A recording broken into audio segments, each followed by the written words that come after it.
Well, folks, we can't start until we have a quorum of the board members. So we'll have to wait because we don't have at least 5 board members on yet. And I apologize for those of you who got here early. Okay.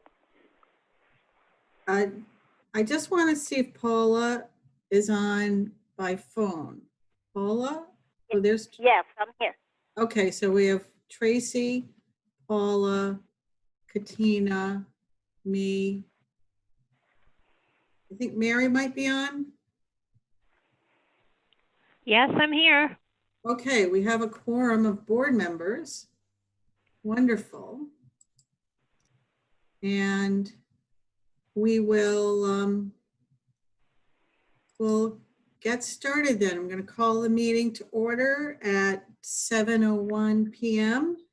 Thank you everybody for joining us.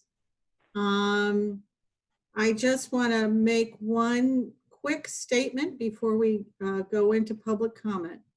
First, if you would like to speak during public comment, because I can't see both pages of people all at once, it would be helpful if you put into the chat that you would like to speak during public comment, and I will call on people as their names appear in the chat. Also, I wanted to say that I want to make it very clear that I know a lot of people are interested in the issue of COVID-19. And I want to assure folks, despite what may have been said on social media, COVID-19 is on the agenda tonight. And we will be having a full report and board discussion about it. And so I just want to dispel that myth that was put out there. Thank you. So first item on the agenda this evening is public comment. And I see that Cami Nyland-Poirier would like to speak. Yes, thank you. Can you hear me okay? Yes, absolutely. Okay. I'm Cami Nyland-Poirier. I'm the president of the Windham Federation of Teachers. And there's nothing I'm going to say tonight that I haven't already said to Dr. Youngberg. Thankfully, she and I have been in constant communication, especially in the last month as the number of new COVID cases continue to rise here in Windham. And Ms. Ide, you and the board received our letter last week stating our current position against in-person learning. We all know that the Department of Public Health continues to report that the virus hasn't spread in schools. However, until now, our schooling here in Windham has not been in person with such high community transmission rates. We have no way of knowing what will happen if we continue to offer instruction. Just because the numbers haven't shown evidence yet of the virus being transmitted in schools does not guarantee that it won't happen. It feels like an experiment, and we're all being placed at risk every time we enter our buildings. Everyone is able to be here tonight because we're meeting in the safest way. Excuse me, Cami. Yep. Okay, Julie just muted her phone. So, okay, go ahead. Thanks. Go ahead. We're able to be here tonight because we're all meeting in the safest way possible remotely. The updated version of Addendum 4 that the Connecticut Department of Education put out offers guidance for decision-making in Connecticut schools with regard to the level of in-person education. Right now, we in Windham are well into the red zone with the leading and secondary indicators suggesting less in-person learning. Just as a reminder, the orange zone, which is better, suggests hybrid learning. Our entire WFT executive board agrees that in order to best protect our members, all schools in our district should be shifting to a fully remote learning model until there is a significant and consistent decline in the leading and secondary indicators of COVID-19 infection levels. When we come out on the other side of this pandemic, I want all of us to be able to say that we did everything in our power to keep our Windham learning community safe. Thank you. That's all I have to say. Thank you very much. That's very well spoken. Thank you, Cammie. Is there anybody else who would like to speak under public comment?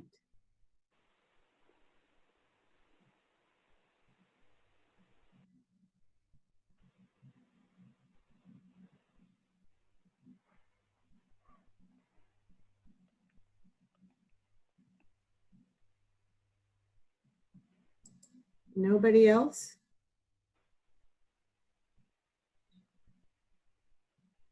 Okay, for now, we will move on then.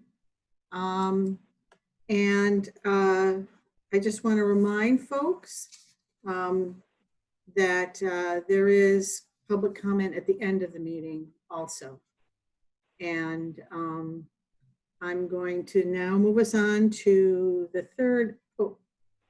Oh, there's a thank you to you. I just wanted to make sure it was somebody not wanting to speak. Well, so noted. I hope Cammie sees that. We'll have the approval of the Board of Education meeting minutes for November 18th, 2020. Is there somebody who would like to make a motion? I'll make a motion to approve the minutes. Thank you, Paula. Second, Tracy. Seconded by Katina or Tracy. Well, I think Tracy beat Katina to it, so seconded by Tracy. Any discussion on those minutes? Okay, then we'll take a roll call vote. Please start with the roll call vote, Janet.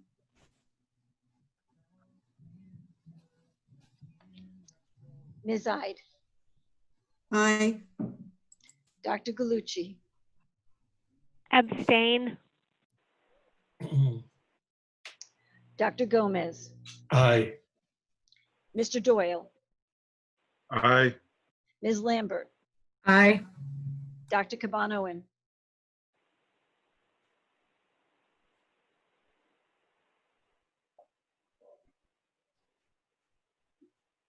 Dr. Cabanoen, do we have an aye?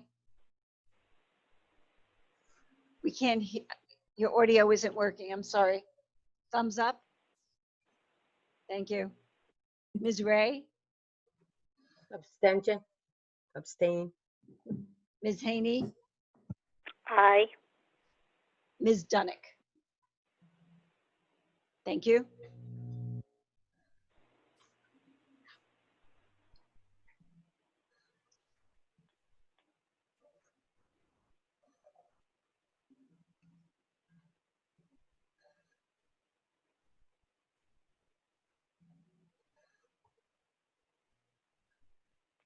I had muted myself because somebody walked into the kitchen. Sorry. There's a lot under the superintendent's report. I'm going to hand it over to you, Tracy Youngberg. Thank you. First on the agenda item is the introduction of Amy Majak. I saw Amy originally in one of the little Hollywood Square boxes. Let me see if I can find her. Joanne's doing a dance up above there. There's Amy. Okay.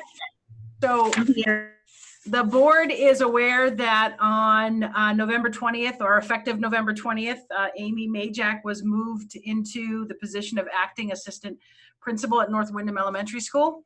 I'm just going to give you a little background on Amy. I know I see little hands, celebrations going on in the little boxes. In 1985, Amy began her educational career in the Windham Public Schools as a 6th grade teacher in what was then the Kramer Middle School building. To put this date into perspective, 1985 was before the dreaded CMTs. That was a long time ago.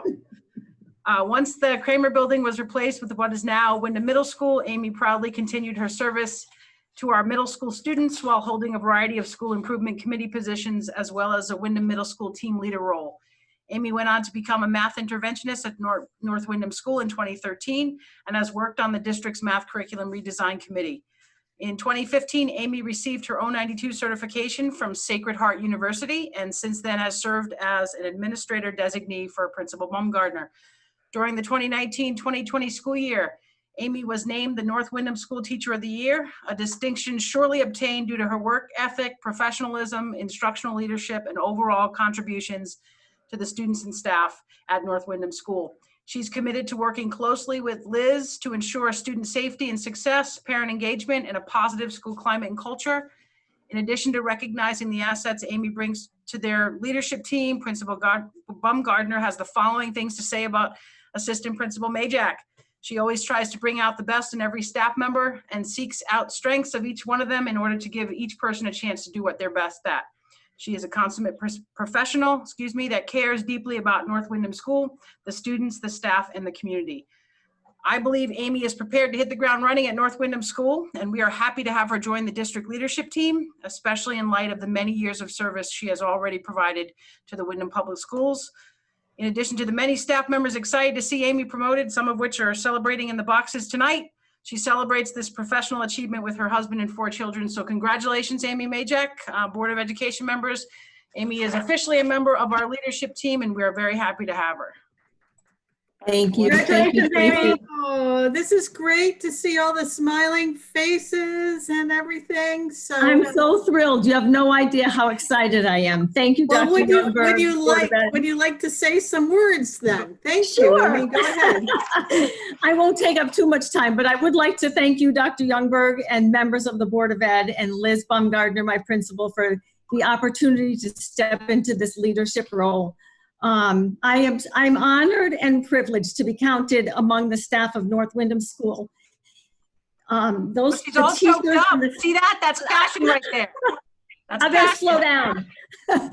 The staff there is incredible. They're dedicated, they're hardworking, they're resilient, they're smart, and I'm inspired by them every day. So I'm happy to be able to support Liz, the staff, the students, and the families of North Windham School. I'm thrilled and excited. Thank you for the opportunity. Well, we're very excited too. Thank you. And I see that Liz wrote something in the chat box. Is there anything you'd like to say as the principal, Liz? Thank you. We are so excited. I think everything's been said by Dr. Youngberg. She had also asked that, I write something or send something to her. And so I think it's been shared. Our school is so much better just having Amy in the midst. And for me, it's a huge support system. And we are so excited to be able to have Amy be a leader within our school, has always been, but now in an administrative role. So I know I am excited as she is. And so we've celebrated a few times, and we'll keep doing it just because we have to, at this time in the world, we have to celebrate, right? So we are excited to have Amy on board. And thank you so much for the opportunity to have me share in her happiness tonight. Thank you, Liz. And one last thing, Liz put out an email, and I just wanted to say that I agree with her so much. Together we can do anything. And so I feel like together we can do anything. It's true. That's great. I like one of the comments that said this helps put the win in Windham. So that's I'm happy to see all these thrilled people. That comment's from Joanne Haddad. She's Amy Majak's #1 fan, like president of the fan club kind of thing. So I pay her. oh, there you go. That explains it all right there. Okay. Joanne, she's going to be making a little more now, so up your rates. I was just going to say I will get paid more. I have to tell you, if you don't mind, I'm a hard sell when it comes to Windham administrators. This is long overdue, well-deserved, and it truly does put the win in Windham. So thank you for doing right by all of us, Dr. Youngberg. Thank you, everybody. It's nice to start out a meeting with some really positive vibes here, because I know we're all facing a lot of really tough times right now. So, so here we go on to COVID-19. So back to you, Tracy Youngberg. I'm going to share my screen. Hopefully everybody can see my presentation. I can see all your faces too. I have 2 screens now, which is wonderful. Yeah, we can see it. Excellent. I'm just trying to spread out all the faces so I can get some sense of who's following along. And all right. All right, so we have 2 things to cover in this presentation. They're broken up in the agenda, but the first is COVID-19, the thing that is most pressing on everyone's minds. And then we have an update on our district strategic goals after that. So we'll jump right into COVID-19. So first of all, I want everyone on the meeting to know that I am in regular communication with the Board of Education. In some cases, it's daily with the board chair. I'm constantly giving them updates. I'm in daily communication with the local health department. I'm in at least weekly communication with the Department of Public Health. Sometimes it's more than once a week. I am in communication with the State Department of Ed, in communication with, as Cami said, we're now in even closer communication, giving her daily updates, trying to keep everyone informed of what's happening. I am completely aware of just how serious the situation is and how it makes everyone feel. I'm experiencing it not only as an educator, as a mom, as a spouse. It's impacting my family the same exact way it's impacting your family. There's no difference. I think we're all going through something related to it.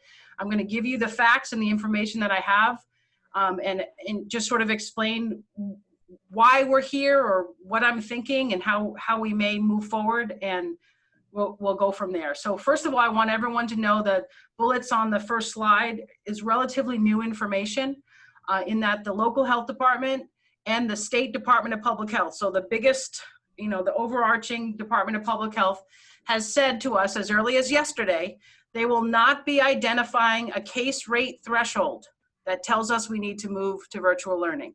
They will not be telling us when it's time to move to virtual learning. Okay, everyone remembers that they set up addendum 4, and Cami referenced it in her comment at the beginning of the meeting, and they set it up to say at this certain point in time is when you move to virtual learning. They've actually gone as far as to say they'd like addendum 4 to now disappear. Cami knows because she's on the Department of Public Health call with me on Tuesday mornings that you'll see from my third bullet, they assigned an arbitrary number to the cases. 25 per 100,000 was a number they made up before they knew what was going to happen.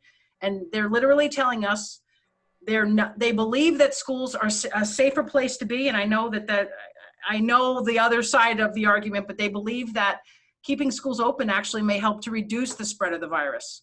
And I know there are people that don't believe that, but this is what the Department of Public Health is telling me. They're the ones who are public health experts.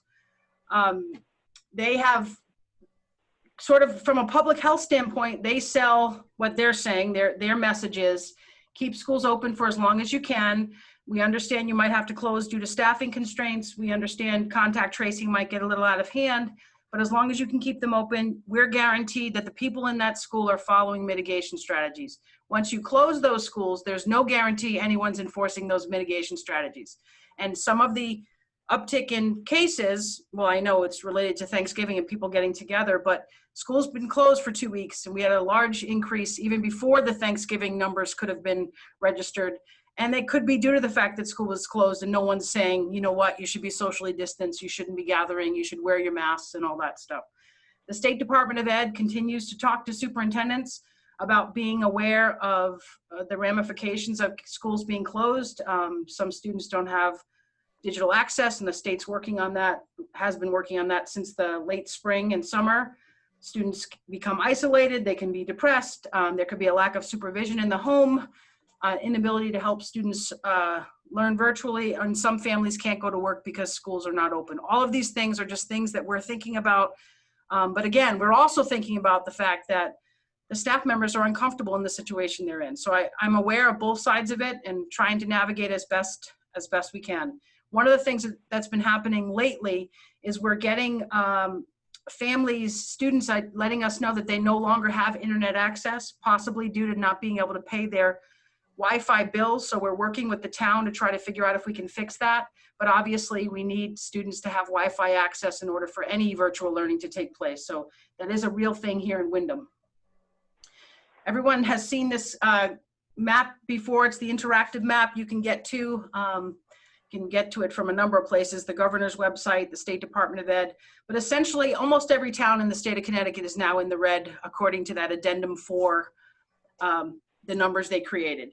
So this was numbers I pulled yesterday. I don't think it's been updated. So it's still 52 cases per 100,000 for Windham. I'm going to show you how Windham compares to our DERG, to the next highest DERG, and to our surrounding areas, so everyone gets a sense we are definitely not alone in this. And because the Department of Public Health is not giving specific directions, and because the governor is not giving specific directions, you're going to notice a variation all over the place with what districts are doing in response to their case rates. So we're not alone. Here's another map you can find, again, from the governor or from the State Department of Ed. I think actually this is EdSite. This is the map that tracks the attendance rates that each of the districts is posting. We have to report out on our students showing up, whether they show up in person or show up virtually. And this is a map that compares where we were attendance-wise in 2019, 2020 compared to this year. And as you can see, I have a little arrow pointing to Windham. Windham is one of the second highest discrepancies for their high-need students. So we will obviously have issues. There will be ramifications to the fact that many of our students are not showing up for their classes. Some further updates on this slide.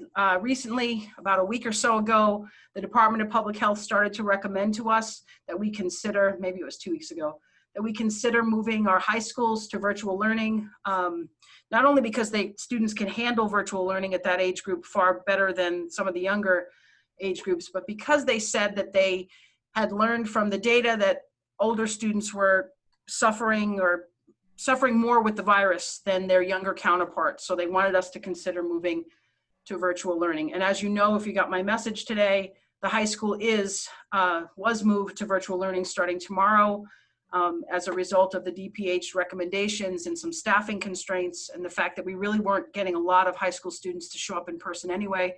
As much as I really wanted to try to give that opportunity, it just wasn't worth it trying to make that work. So that was decided yesterday afternoon and reported out today. Just giving you the background, we've completed 13 weeks of school so far. 4 of those weeks have been in virtual learning. We closed down 2 different times in the district and moved fully virtual. Again, student attendance rates drop when we move to virtual learning. So we currently have a fair number of families that have opted not to send their kids to school. But when we go to fully virtual, we get even fewer kids showing up for classes. So that's why this map is important for us. And then each time I make a phone call that says there's another case and it has a potential impact for the learning community at whatever school that is that's named, they also see a drop in the kids coming in. So we know that the messages are affecting everyone, students, families, staff members. There's no denying it. The message, the whole COVID-19 is affecting everyone. Here is how Windham compares to DERG I. So these are the districts that are the closest to Windham in terms of socioeconomics and demographics. So you'll see the case rates are all over the place. Some places are fully remote, some are still hybrid, some are a combination of the two. This is DERG I. And I don't know if there's any questions or if I should just go through the slides and get the questions at the end. I think board members should step in if they have questions, and then we'll have time for board members to ask more questions at the end too. Sounds great.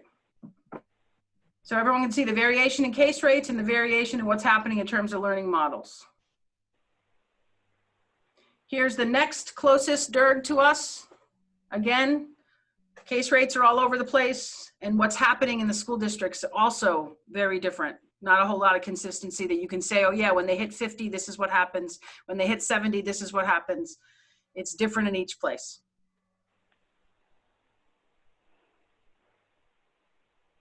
This is how Windham compares to all the local, our surrounding towns and regional high schools. And by the way, this was put together on Saturday, so I will tell you some things may have changed because literally they change every day.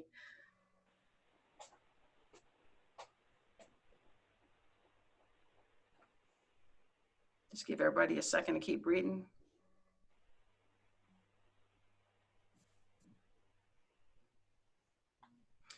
All right, so one of the things that I've been doing, trying to keep a real close eye on what's happening since we came back into the hybrid model on Monday, is I've asked my principals to forward me their staff attendance, certified teacher attendance, and the non-certified instructional staff in their buildings so that we can keep track of exactly who's in the building available to our students and who isn't. And that could be COVID related or not, whether they're in the building, right? People get sick, people take personal days, all the same things that they normally would take days off for are happening while we have people in quarantine and isolation.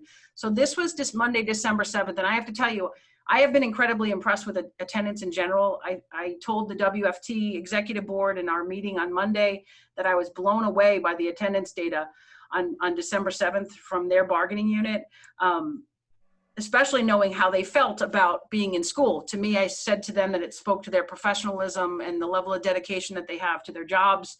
And it's really nice to see. I'm impressive. So if you look, on December 7th, 94% of the certified staff members were in attendance, so we were in good shape staffing wise. We did have some unusual things that started to happen on Monday and have been happening in the last couple of days, and that is that our staff members are getting calls to say they have to come get their children because their children are close contacts from other towns, or their family members have tested positive and now they need to go into quarantine. So we're watching that happen very closely. We also know that each time a district goes to fully virtual learning, that there's the potential that a staff member can't come to work because they have childcare issues. So we're watching that. So in addition to the certified staff and the non-certified staff, we're also tracking student attendance. This is in-person attendance. So 616 students in the district came to school on Monday, believed that being in school was a safe place to be, wanted to be there. You can see the breakdown by school. And then here's Tuesday's data. Again, still impressive attendance data. Fewer kids showed up on Tuesday. And when we add the kids together from Cohort A and Cohort B, a little over 1,100 students were in attendance, which is about 36% of our total enrollment. Not a very large number, right? But it's still a fairly decent number when you're talking about 1,100 kids or 1,100 families that think they want their kids to be in school in person. So I'll give you an example. So the high school moved to fully virtual because of their staffing constraints and student attendance issues and the DPH recommendations. I am aware, and I didn't see him in his little Hollywood Square, but I know Barrows has some concerns about staffing school tomorrow, and Mr. McClure and I were already in communication. He believes he can cover his building for tomorrow, but if one additional absence shows up, it could be an issue, and that can happen at any time, right? Someone could wake up tomorrow and not feel well and not be able to come to school. I think he thinks he can cover it for tomorrow, but we'll have to play Friday by ear. My message to the families today, I want everyone to know that this is really a day-to-day kind of thing. And I don't know for how long we're going to be able to keep things going, but we're trying at this point because, again, our data suggests that the virus is not being transmitted in our classrooms. And I don't disagree with what Cammie said at the beginning. There's no way for us to know if that's going to continue. That's a true statement. There isn't any way for us to know. I just know based on what has been happening and what the public health experts tell us, the mitigation strategies in our schools are helping to stop the transmission of the virus. What it doesn't help, however, is stopping the number of quarantines and isolations that are a result of the high number of cases. And speaking of quarantines and isolations, nice segue to the next slide. This was the last, oh, I'm sorry, I have the wrong dates. This is supposed to be, oh no, these are the right dates. This is yesterday and today. Okay, today's the 9th, correct? Okay, good. All right, so you'll see we have a fair number of students who are in quarantine and isolation. I mean, those numbers are rising because the case numbers are rising. We actually dropped several staff members off the list today, so there's fewer staff members in quarantine or isolation than there were yesterday. This is the information, by the way, that I'm tracking with the Windham Federation of Teachers and providing to Cammie every day after my COVID meeting so that they have a handle on where we are. And I also will key the teachers in if there's places where I'm concerned about whether or not staffing is going to be an issue for the next day. Because the reality is, it's their classrooms, right? They're the ones, if they can't make it in, they're the ones that we have to figure out how to get the kids what they need. All right, any questions about quarantines or isolations? And I just want to bring you up to speed on some of the things that the local superintendents have been discussing. This is just a quick little calendar. Obviously, you know, our last day of school before the break is Wednesday, the 23rd. That's an early dismissal day. I am trying to figure out how to give some people a little bit of time back like we did the day before Thanksgiving. So I'm working on those pieces for the 23rd. I also, one of the things that the superintendents have been talking about is if they're able to keep their schools open, and again, it's if it makes sense to come back to the hybrid model or whatever model they might be in right after the break, because we know that people tend to gather and, you know, tend to maybe not listen to the DPH recommendations and get together and potentially create, you know, opportunities for the virus to be moving around. So we've already had a conversation with my COVID team who would be doing contact tracing. And I talked to my nurses, and my nurses feel like if we came back to school on the 4th after this long break, there's no way that they would be able to complete contact tracing, even if they were working on it over the weekend, to make sure that all the people were actually safe to come back into the building on the 4th. So we talked about, and obviously I have to bring the board up to speed on all this, but I'm just thinking out loud right now because I want everyone who's on the call to understand where we're coming from. We've talked about potentially moving the 4th and 5th into a virtual learning mode. And then we have the Wednesday, the 6th off for Three Kings Day.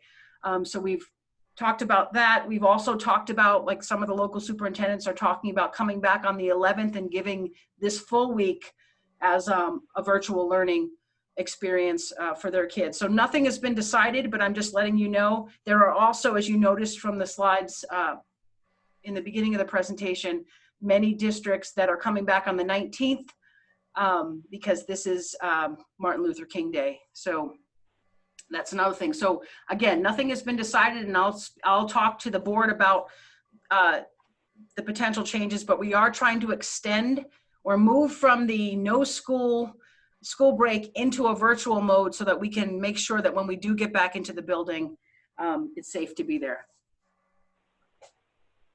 Any questions? Because that takes us through the COVID update.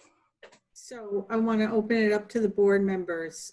Now is your time to ask questions, any comments also that you want to make, because even though Dr. Youngberg is communicating with us on a regular basis, and some of us are communicating between each other and with her, this is the time to talk about it together as a board.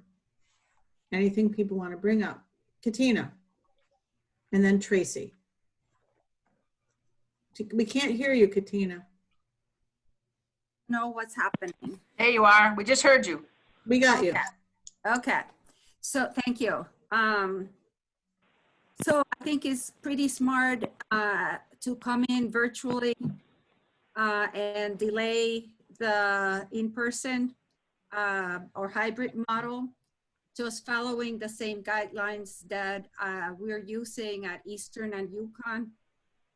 We're not starting until maybe the 26th to start teaching, exactly because of the holidays and people being in contact with each other. So my comment is that I think it's pretty smart to start virtually. Thank you, Katina. We have Tracy Lambert and then Mary Galucci. Dr. Youngberg, so I was trying to understand all of that. You're expecting the students to come back virtually the week between Christmas and Thanksgiving, or you're expecting the staff to come back virtually? I'm not sure I understand that part. You said in anticipation of the 4th, do something there. So what we were talking about with the COVID team internally is the need to have contact tracing available on the 4th and 5th of January, with Monday and Tuesday, at least the 4th and 5th of January. So the kids would stay virtual for those 2 days, okay, so that we could be sure that we got through all the positive cases that we're notified of. I don't know if my nursing team is on the call, but they have been doing such an incredible job. It is so time consuming. Each time there's a positive case, I know you can dance for them, clap for them, whatever. So their suggestion is that we stay in the virtual mode for at least Monday and Tuesday, the 4th and 5th, so that they can guarantee that when we do get back to school on the 7th, if that's the day we choose, that they know they've been through all the positive cases and they're not having anyone come to school who's positive or a close contact of a positive. Okay, that makes more sense to me. And then the other thing I want to just reiterate, kind of from before, I've said this before, it shouldn't be a surprise to anyone, is just that I understand that the kids being in school is the safer place for them to be. They're less likely to transmit, blah, blah, blah.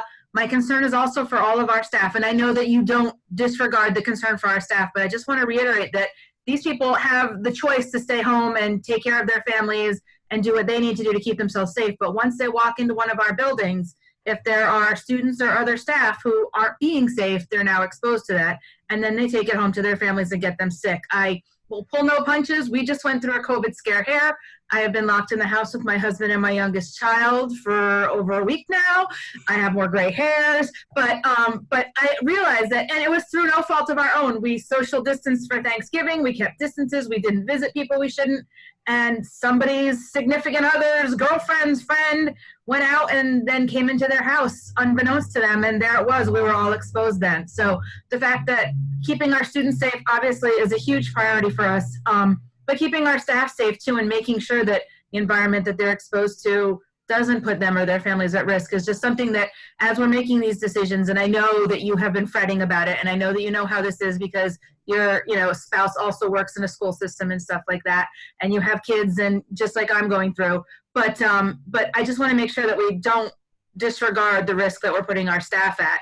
Our children are less susceptible, the numbers show, but our staff is the one that has to care for them when they're in the building, and if they're not there, then we're not doing our job there either. So, and I know that we don't get them as well on virtual, screens and stuff as we do in person. And I would never, ever think that a computer would substitute a teacher, but I want to make sure that everybody gets thought of in the process. And that's all. I just want to reiterate that. Thank you. Thank you, Tracy. Mary, you wanted to say something? Yes, I want to thank the team and the central office and everybody who's been working so diligently, to keep us updated, and also to the nurses. And I really do think it's, it's concerning how much work and effort has to be put into this. But they are keeping us so much safer, and I am so appreciative. And I am also hoping, because we see the numbers in the rest of the country, and frontline health workers are putting themselves at risk, just because of the nature of this very difficult, pandemic. And so part of my comment is just to acknowledge, as we do all know, because it's been so many months, that, there's are surges all over the United States, and nobody can be isolated from that, because there are still so many people who don't practice the correct procedures and the mitigation strategies. And I want to say, as safe as our students are in school, and as much as they love it, which I'm happy to hear that, they are not there 24/7. So, we can protect them, but not all the time. And so I don't think that the school should assume that burden, so we are keeping them safe, but at the same time, the rest of the world is not keeping them safe. And until we have a very intelligent response and a vaccine, that will be the case.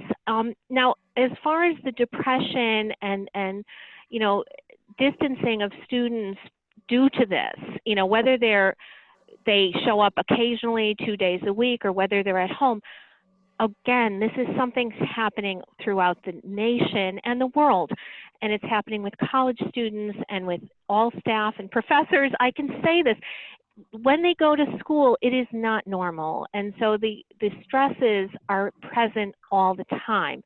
Again, I appreciate the great extent to which the staff is trying to keep the children learning, but we are in a very unusual time, and we should not put unnecessary stresses and guilt upon ourselves, and we are going to work as hard as we can to make up for this when we are able to, when it is safe to be fully in person. And I am happy to hear that we're being cautious, And I do think caution is the better and more prudent option. And I would love to be able to help with this virtual situation to make it to optimize it for the students until we can be fully in person and fully safe. So thank you very much. Thank you, Mary. Are there any other board members who would like to say anything? Mark? Thank you, Lynn. I'm wondering, given the state of the attendance figures we've got for virtual, would it have been even better just to consider not coming back at all on Monday and Tuesday before Three Kings Day and try and make those days up later in the school year? I got to imagine that under best of circumstances, we would have a high absentee rates those 2 days for people doing long weekends and staying with the family. Have we given consideration to just not even having school on Monday and Tuesday? I hadn't thought of that because usually that comes with, are you kidding me? You're adding days till June, but I certainly will write it down as an option. Is there anybody else on the board who would like to ask a question or make a comment? Lynn, it's Paula. I mean, it could be June. It could be the. Okay, go finish up, Mark, and then Paula. Go ahead, Mark. I don't know if it could be June or if it could be if we could make it up with one of the other vacation days, vacation weeks. It's just a suggestion. I just anticipate that the attendance will be so poor on those 2 days that it's just a matter of we're doing it to meet. But something to consider. Thank you. I think all creative ideas are welcome because these are uncharted waters. Well, yeah, and one of the things that I've been trying to, it's sort of hard to be logical in all this because the information we're receiving even from the experts can change daily because it's a virus that we don't, have all the answers about, right? Which is no one's denying that. So when the school systems are saying that they're closing down, they're staying virtual through January 19th in hopes of that giving 2 extra weeks of people quarantined, they're assuming that people are actually quarantining because if they're not, then when they show up in the door on the 19th, you're in the same position you were in. So I've been trying to apply logic to it, but it's really hard because like someone already commented, we don't know if people, I think it was Mary, it's true that we're not keeping people safe 24 hours a day and we're not sure what's happening and whether they're following the mitigation strategies. So no matter when we come back, there's always that possibility which is why we're working so hard on all the mitigation strategies and the contact tracing and all that. But I don't know what the magic number is that's going to put us in a better position when we return until there's a vaccine and it's been, distributed. I'm going to call on Paula because she asked to speak next. Paula? Thank you, Lynn. I think one of the things that really makes this tough, and I've heard it from parents of people that I work with, is we never know from day to day where we're going to be. Going into school is scary. Being home is difficult. It just seems that if for these next few weeks, if we can get some consistency, which may be virtual only, parents have to at some point make a plan, and whether we can do more from the town to get access for kids at home. It just seems we're going to, no, we're not, yes, we are. Some kind of consistency, especially with the holidays where everybody's got other things on their minds and concerned. And then that period of time after, just that little bit of time to see whether there is an increase in symptoms or people are having more illness before we actually get back to some kind of schedule. But I think sometimes the unknown and the going back and forth is more difficult.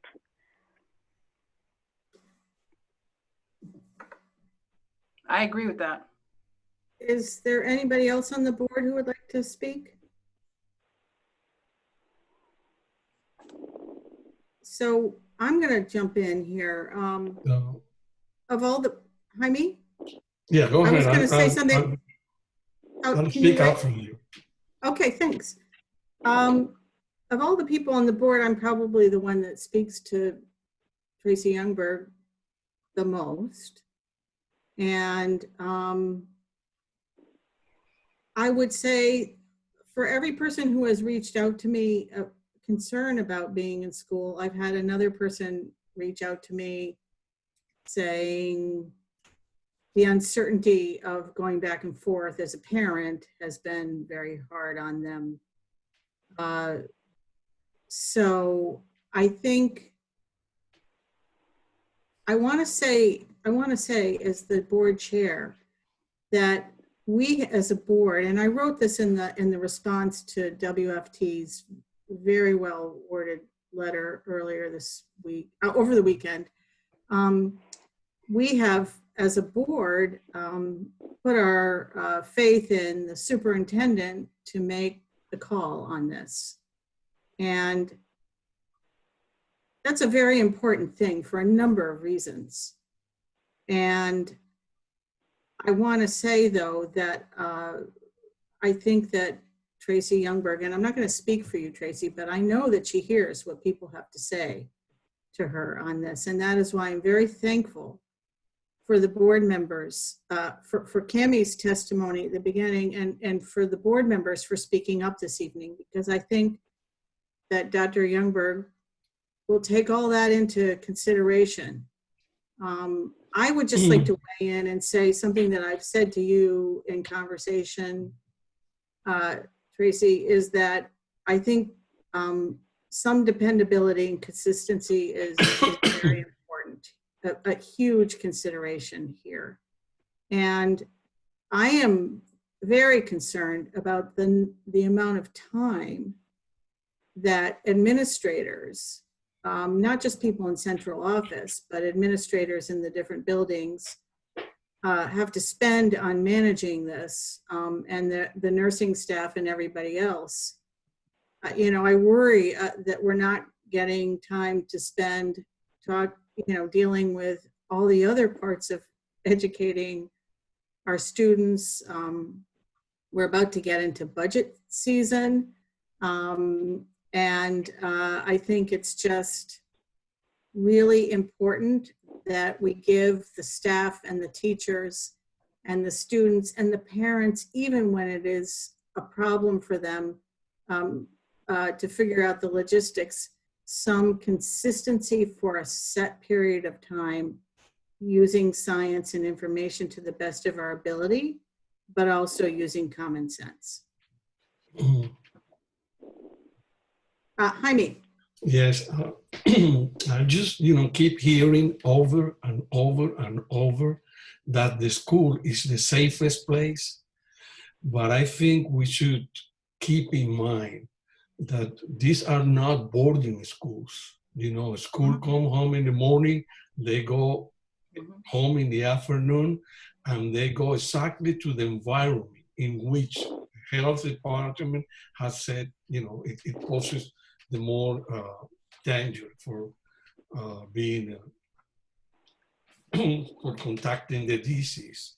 So just, when we hear that argument, just keep that in mind, I think. It's not really something that we can, just take school is the safest place. They go home and they come back, and that's the problem.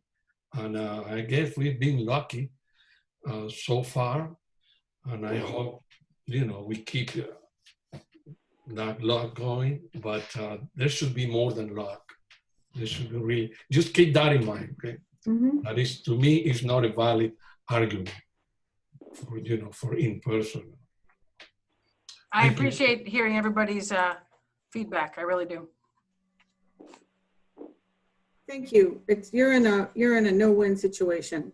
I think we all acknowledge that. And then so is everybody else who's having to show up at school every day too. So I mean, and so are people when they're trying to figure out how to get their children to learn from home. It's like you're damned if you do, you're damned if you don't. So you've heard from us, and you've heard from the public I know in different ways, shapes and forms. And we trust that you and your team will make a decision that's right for the district. Okay. Thank you. And reach out to us if you need anything. Sure. Okay? So right now, as I've shared in my message today to everyone, and as the board knows, I really am trying to see how long we can keep our schools open for. I'm watching the data very carefully. We already closed the high school. I let the families know. I need them to be aware that the rise in numbers makes it difficult. Doesn't mean people are getting the virus, but it means that we're putting more and more people in quarantine and isolation. And that has an impact on our ability to safely operate schools. So we're tracking the data very carefully, and we'll make decisions accordingly.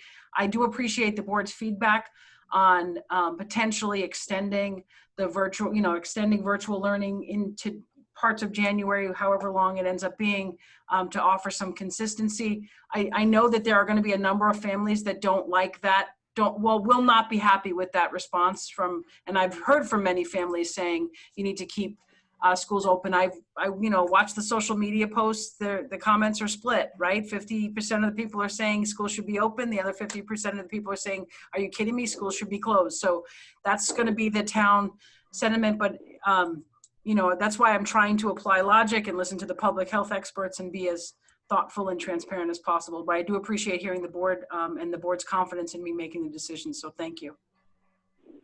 For sure, Tracy, for sure. I just wanted to add, Dr. Youngberg, thank you very much for listening to the staff. I think they are right there with the students, and they hear also what's happening in their kids' families. So I appreciate you considering the staff so much. Thank you. Yeah, actually, I asked if they hear something, and I'm not trying to create a witch hunt or anything, but if they hear that people are not making good decisions, I really want us to look into that, because there's no way for me to keep the kids or the staff members safe if we have people showing up not following what DPH tells us to follow if we're going to keep the virus numbers down. So I am trying to hear them. I know they may not be happy right now, but I am really listening to everyone. Thank you. Thank you. Thank you, everybody, for this good conversation. To be continued. And I want to assure members of the public that if it becomes necessary for us to have a special meeting to talk about anything that Dr. Youngberg feels we need to address, or the board feels we need to address, we will do that.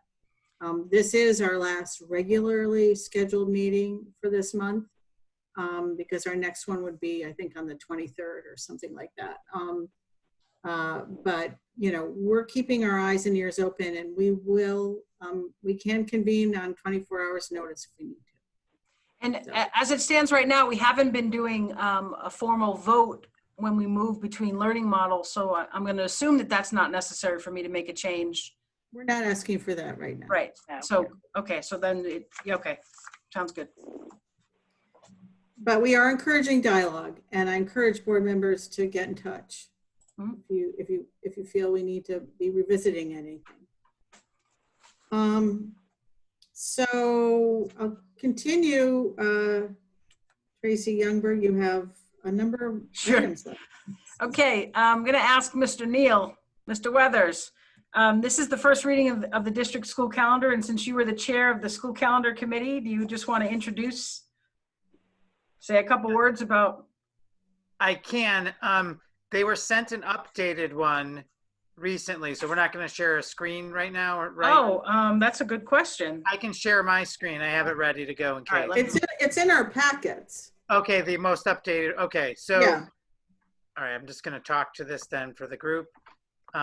So just so everyone is aware, and if you have any questions, you can ask. We made some updates from the original submission. The reason was our stalwart committee of calendar committee members of teachers and administrators gave some feedback. We were kind of doing this with a little haste in order to make this meeting for our first reading. So our calendar is up and ahead of time. In the last year, I think it was up a little later than normal. We wanted to avoid that. So just gonna quickly pull this up again.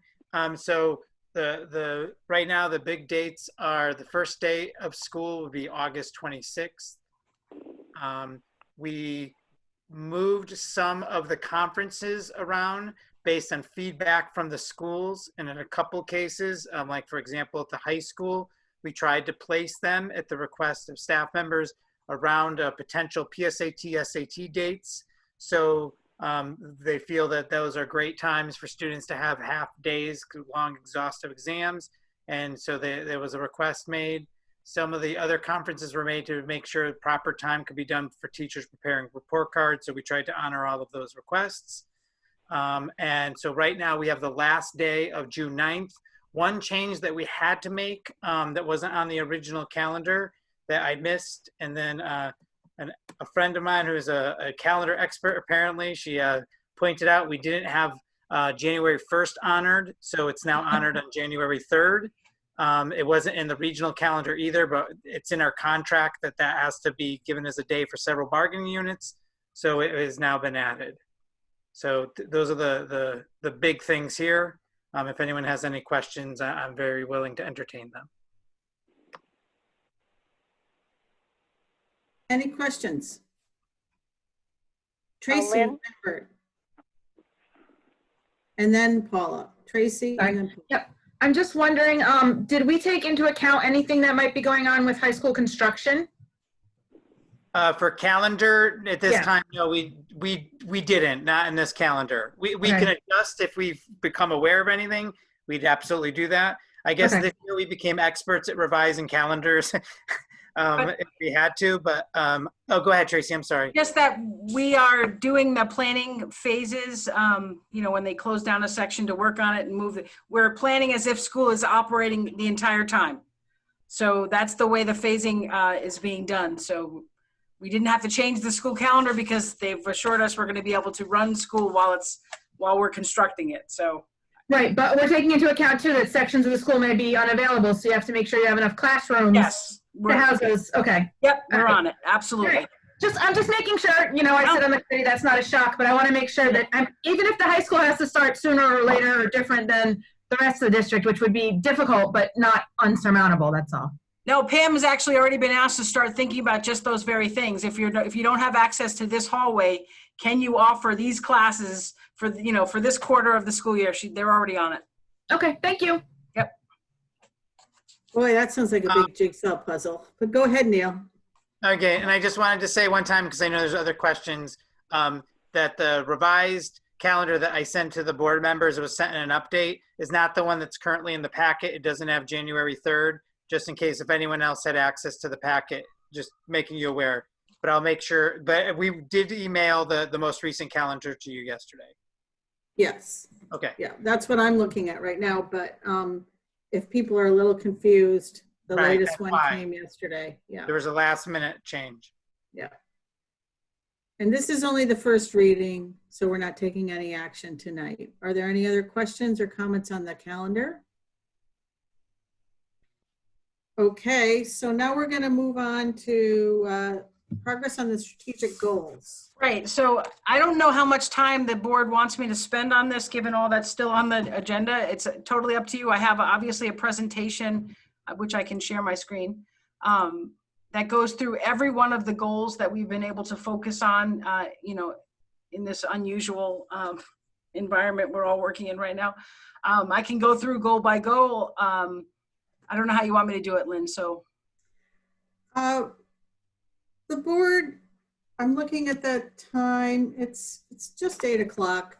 The board, I think should at least hear this. And if we want to have some discussion tonight, and if we feel anything merits more discussion, we can put it on an agenda for a future meeting to spend more time on it. How's that sound? Sounds good. So hopefully everybody can see my screen. We start off with priority 1, which is focused on student learning. And one of our biggest goals since August of this year was to ensure that every Windham household has access to a device and Wi-Fi service. We feel like we came very close to reaching that goal. We have a few things that have popped up in the last couple of weeks that we're trying to work on. obviously, anytime new students move in, we have to make sure that they get access. We have a few hotspots that have been malfunctioning, and we have the new issue of families no longer being able to pay their Wi-Fi bills. So we're trying to figure out how to triage that to make sure that we can continue to get them Wi-Fi service. We are waiting on another delivery of hotspots from the State Department of Ed. I've reached out to the town manager and the mayor to say, is there something the town can do to help support us in trying to get the Wi-Fi companies to figure out an inexpensive way to make sure we have access. Next up is our goal of getting baseline assessment data in literacy, numeracy, and social emotional development. I am going to share the details of our literacy and numeracy baseline. We are currently working on getting the social emotional development. That's the DESA, the assessment. The training is actually starting tomorrow, I believe. I think Miguel might be on the call if there's questions about that. But basically what we're looking for, and the State Department of Ed has let us know that, the commissioners let us know directly, that he views assessment as a way for us to figure out where kids are so that we can develop response plans. It's not punitive in nature. We expect that the closure in the spring is going to impact kids. We expect that the hybrid insanity we're going through right now will have an impact on kids. We expect that the focus on keeping kids healthy and safe is going to have a negative impact on their ability to, excel in literacy and numeracy, but we need a baseline. So this is just some bullets about where we are K-8 in reading based on our internal measures. Some of the things have been really interesting. Many of our kids are staying fully virtual, so their data, we're not sure about their data. We have seen jumps in grade levels where students are performing far better than we expected them, so we're not sure if they're getting support at home. And although we're happy about the support they're getting at home, we're not sure that data itself is valid. So we have some of those issues.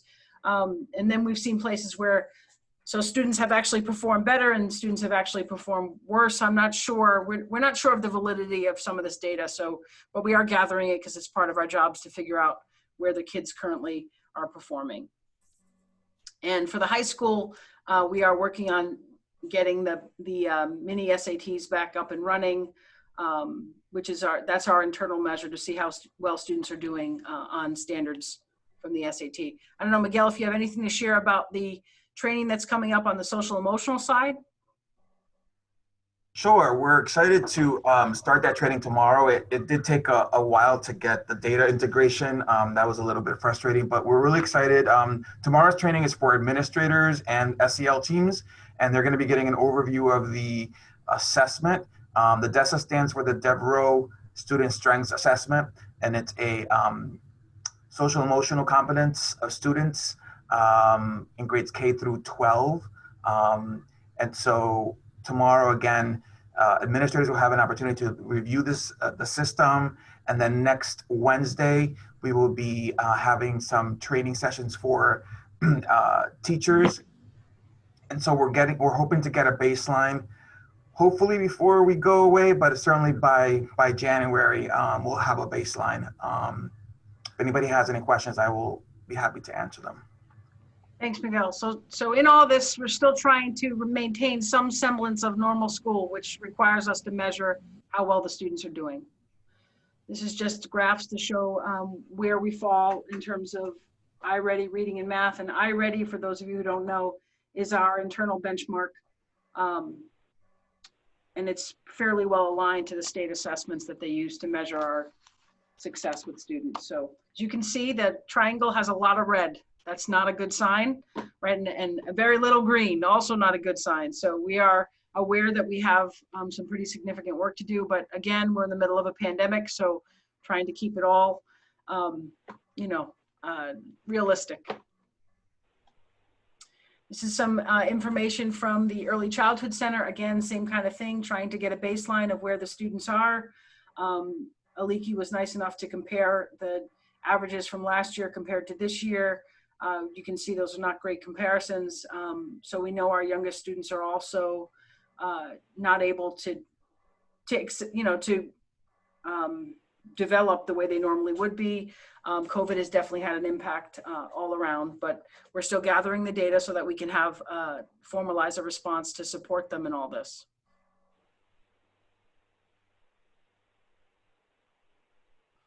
Oops.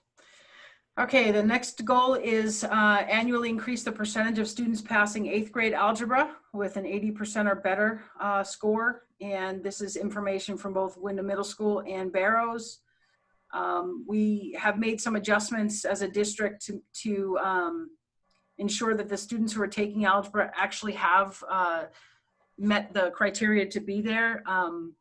We want to make sure that when they take algebra, what we discovered was we were moving kids into algebra who weren't necessarily ready to be there, and it was having a negative impact on their ability to access high school math.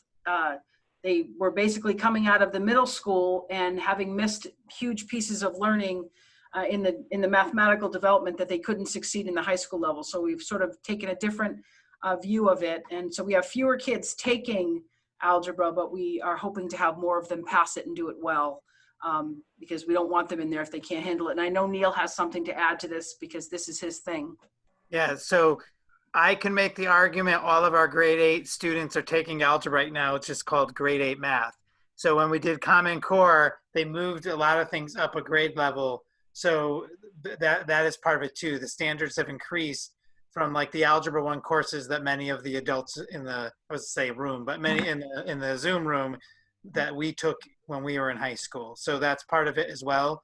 And our data supports it. Also, there's 17 students currently that have Fs compared to, I think it was 42 students that failed algebra last year. So a significant improvement so far. Thanks, Neil.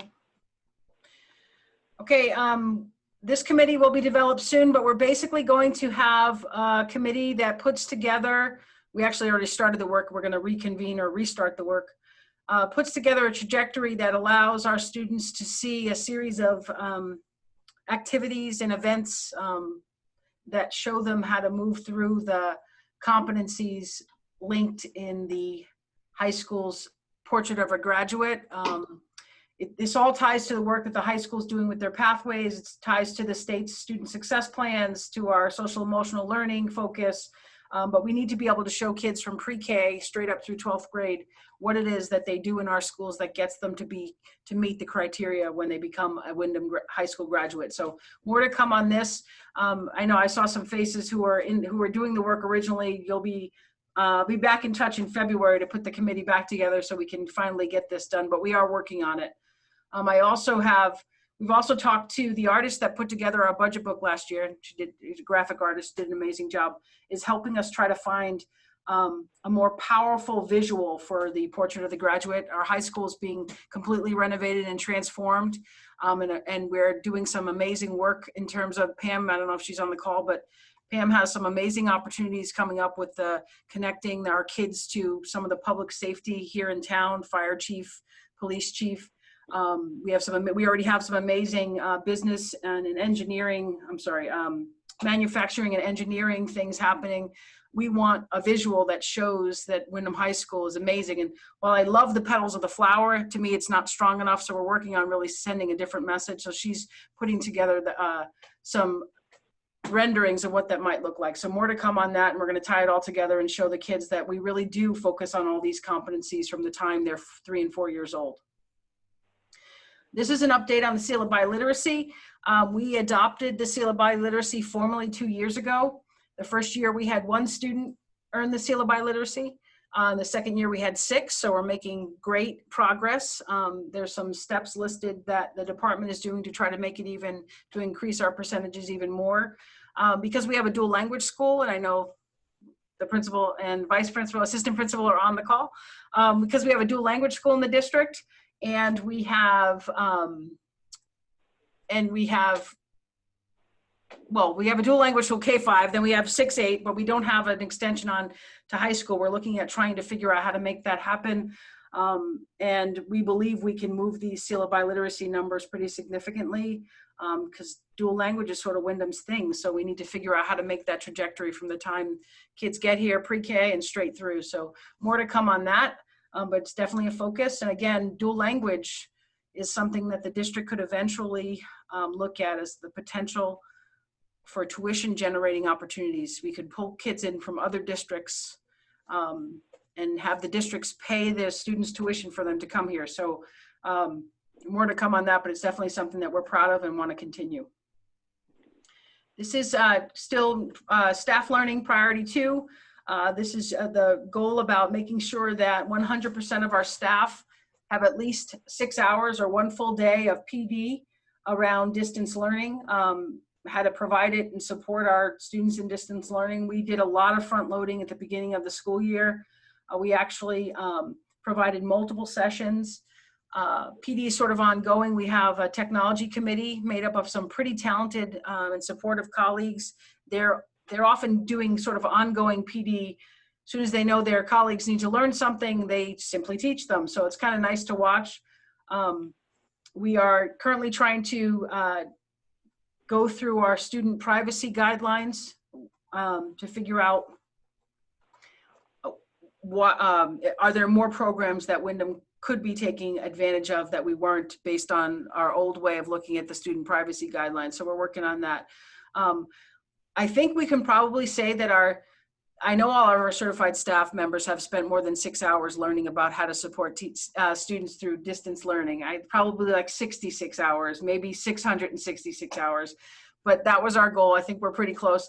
I want to make sure that our support staff, our non-certified folks, get equal opportunity so that we're all ready and able to support students in distance learning, especially after hearing the feedback about how we probably should be spending more time in virtual learning coming back after January. We need to make sure that everyone's prepared to help do it. Along those same lines, PD related to trauma. We already started the work in teaching our staff members how to respond to students who have suffered with trauma. And the WFEP members took part in training back in the spring, and that this is just information all about that training. Again, we were looking for at least a half day. I think if you work in Windham, well, to me, poverty is actually a trauma. I believe that wholeheartedly. So I feel like if you work in a district where poverty is something that people struggle with fairly consistently, then they're living in a form of trauma. So I feel like we all have an experience with that if you work in a district like Windham. And I've actually never worked in a district that didn't have poverty as a trauma. So I feel like 3 hours of PD is something we can easily achieve, given that it will help us respond to our students. This is just more information along those same lines about supporting trauma. And the course that's offered through Yale actually helps the teachers deal with their own stress and anxiety, possibly trauma. So we're trying to do things in the district that help everybody feel like they're a little more in control, you know, COVID pandemic aside. Okay, so this has sort of been, we're trying to make adjustments to our PD offerings. I think September of 2020, even though it was focused a lot, had a lot to do with the pandemic, we did actually do a needs assessment. We asked the teachers to tell us what they needed. And then we sort of developed PD sessions based on what they needed. We're planning on doing more of that and eventually linking our PD offerings to teacher evaluation areas in need of improvement and doing ongoing needs assessments. So having the adults tell us what it is they'd like to learn and then giving them the sessions they'd like to learn about. Obviously, we're always going to have the compliance-driven PDs that we have no choice, but we must go through them. That's not going to go away, but we think we can easily add in additional choice opportunities for all of our PDs moving forward. We don't have any more PD days officially built into the schedule this year because we pushed them all to the beginning of the year. But we know that this is something we're looking at for 2021. And we also can use our Wednesday flex days as potential for little mini PDs throughout the year.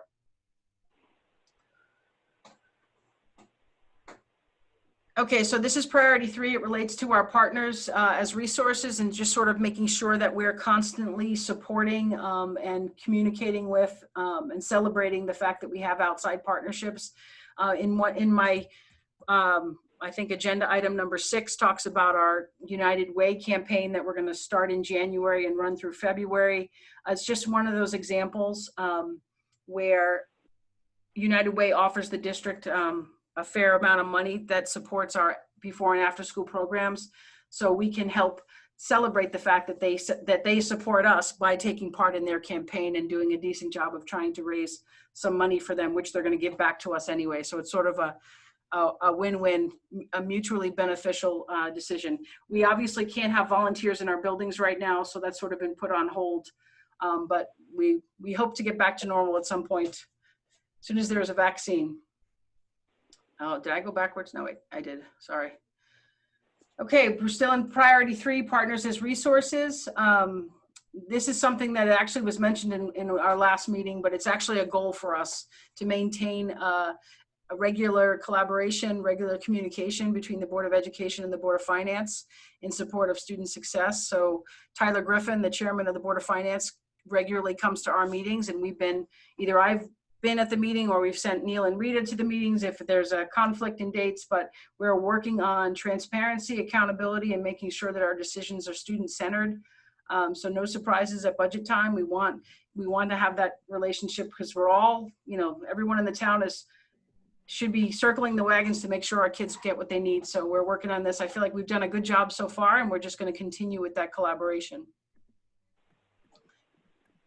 So this goal we plan to focus on in the near future. We obviously want to continually increase the number of people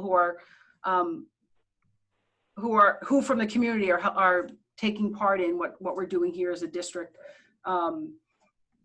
So more to come on this. Again, it's on hold. COVID-19 has sort of taken over some of these goals. Moving on to priority 4, which is learning environment. So again, we're not doing much with learning environment other than making sure that we're completely compliant with the health and safety protocols, doing the very best we can to support our students in their social emotional development. But we haven't done much with this goal. We are going to put out a survey in the spring, but I think doing a survey now is not going to get us the kind of data we need to actually make a response. We know what everyone's stressed about right now. It's just right now we're planning on this for the future. Another one in learning environment, again, survey plan for the spring of 2021, and we may need to redefine what learning environments mean.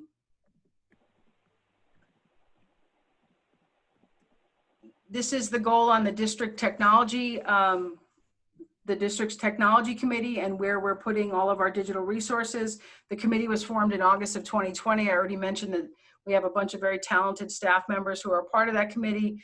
We have some really neat things happening in some of our buildings as well along the same lines. We do have a database resources, and some of the schools have developed their own databases. So this will be continued, but we have met this goal. There was a technology committee, and there's a focus on our ability to better support our students through distance learning. And this is just more information about, okay, this is the goal on making sure that our social emotional learning committee and resources is in place. And I know that many of you are aware that the SEL committee was started back in June, and they put together some exciting self-care kinds of activities. And I don't know if Miguel wants to speak to this because he's sort of the one he is the one behind all this, like the head of that committee. So I don't know if you want to share anything, Miguel, or. I can just share that we're excited to continue this work. It's not a one-man show. Certainly, it's a lot of people involved. Tanya Fleeting has been a great assistant, and Tara Kramer has also been added to that team. And we're looking forward to adding the SEL team leaders. As you all know, I think in there is information about Wellness Wednesdays. We just started in November, and that's been going pretty well. We are looking forward to expanding that as we move into January to open it to students and families and share some ideas with them. That's going to take a lot more coordinated work, and we're going to look to collaborate with Robinson Camacho and his liaisons, because we'll need to make sure that the information that we share is going to have to be in English and Spanish. So we're looking forward to that work. And again, SEL is a big priority, and something that we all need to be reminded of every every day. So. Thank you, Miguel, Tanya, and the crew. All right, this should be priority 5. I don't know how I get to priority 6. I have to check that. Okay, so one of our goals, obviously, is to make sure that when we gather feedback from our families and our students, that the baseline data we get, we then respond to, develop plans to respond to it. So again, we'll be doing a survey in the spring. We're looking to make sure that our students are feeling supported by our teachers. I believe that that we should do amazingly well on this data. Not only have I been in the schools to see how hardworking our staff members are, but even yesterday we received feedback from the State Department of Ed at the high school about how amazingly supportive and excited our high school teachers are, even in this strange environment. And they literally told Pam that what they saw in terms of engagement and dedication to the students and connections with the students, even virtually, is not what they're seeing at other high schools. So Windham High School got a big shout out yesterday from the State Department of Ed. I know we can clap for that because our teachers are working overtime for sure, trying to take care of the kids under very strange circumstances. So we're really, really proud about that. And we do suspect that this baseline data in the spring from the kiddos is going to say just that. Obviously, we want to make a move to align our culturally and emotionally responsive practices with our PD opportunities, but currently this is on hold. And it will be addressed coming soon as we slow down and don't have so much COVID to worry about. All right, the diversity committee is another amazing goal that I can say we've already started. We have a committee in place. They're actually volunteers. We're trying to figure out if there's a way we can consistently pay them so they're not volunteers. We're working on that. But this is a group of people who have given up their own time. Usually the meetings take place after the workday, sometime in the evening. They're giving up their own time because they're very much interested in making sure that there's advocacy for the underrepresented populations within our school system. This committee will develop the district's equity statement. We do not currently have an equity statement, which is unusual, so they're going to help us to write it. And we obviously have just in general, an advocacy focus. And we're considering right now a new training module to ensure that all the people who are on our current diversity committee actually have the same training, because we've had multiple phases of training and we're afraid that there won't be a consistent understanding. So we're thinking about trying to retrain everyone together so we can move forward, sort of the new team can move forward together. So more to come on that, but the committee is already in place. And thank you if you're on the call and you're on the committee. We obviously have an ongoing focus to recruit and retain a diverse, effective workforce that can relate to the diverse student body of Windham Public Schools. It's sort of an ongoing goal. Recruitment looks very different this year, but it's still on our minds. Stephanie in HR has actually changed up the way we advertise our jobs, which has helped us find some new and talented folks. My leadership focus sort of I talk to my leaders all the time about the idea of sustainability. So it also applies to our workforce. We're always looking to make sure we have a second and third string. So we want to make sure we're hiring the right people and we're helping them to sort of stick around. The Teacher Leaders for Equity is a group that's worked for the last couple of years using a grant to develop sort of their leadership skills, and the idea of making sure that our equity is involved in everything we do in teaching and learning. So we're going to have those folks sort of share what they've learned with each of their staff members moving forward, so we can make sure that we are truly helping our staff members relate to the diverse student body of Windham Public Schools. So I feel like this is an ongoing goal, and we get better and better at it as we move forward. There is the Windham, there will be a Windham staff rep. I don't know who that's going to be yet. Yesterday I was asked, or 2 days ago, I was asked if I would send a rep to be a part of EastCon's Diversity Minority Teacher Recruitment Consortium. So there's more to come on that. I don't know who our rep is, but we will be sending one. So that's exciting that we'll be a part of that consortium. That was a lot of information. I don't know if there's any questions. Well, thank you. I know it's really hard to look at some of these numbers given, how COVID is really taking us out at the knees on a number of fronts. I think the board will probably want to have more discussion about this. I don't think tonight people are going to have the energy to do that. So what I'm suggesting is that we take some comments and questions for a few minutes now, and then if board members want to identify an area that they'd like to dig into further, they could let me and Tracy Youngberg know, and we'll try to figure out a way to incorporate that into a schedule. So anything people want to put on the table now? Ilda. Ilda, go ahead. I just wanted to say that I appreciate the decision making that goes into the day-to-day choices that you, Dr. Youngberg, and your staff have to make. And this is an extremely difficult time, as everybody has already said it. And the going back and forth, it has to have affected the kids. And we probably won't know for a while how much it has affected their learning, you know, maybe until next year sometime. And, you know, it's really, I commend the decision making that you have to do. I appreciate it. And I agree with you 100%, whatever choices you make. I support you. I know it's hard. I don't know what else to say other than I appreciate it, and I give you guys a lot of credit.